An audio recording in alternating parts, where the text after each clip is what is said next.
Cabin crew, prepare for landing.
herzlich willkommen in Frankfurt.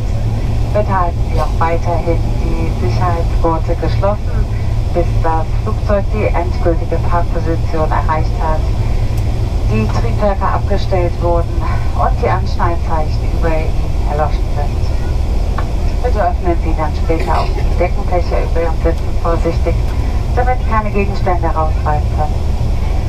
Im Namen von Condor und Kapitän Royce möchten wir uns jetzt ganz herzlich von Ihnen verabschieden. Wir danken, dass Sie heute unsere Gäste waren und wir hoffen, Sie hatten einen angenehmen Aufenthalt hier bei uns an Bord. Wir freuen uns, Sie bald wieder an Bord eines Condor-Flugzeuges begrüßen zu dürfen. Dann wird es ein Airbus sein, ein kleiner oder ein großer. Aber wir freuen uns, Sie wiederzusehen und wir wünschen Ihnen jetzt noch einen guten und sicheren Weg bis zu Ihrem endgültigen Zielort. Bis zum nächsten Mal. Vielen Dank und auf Wiedersehen.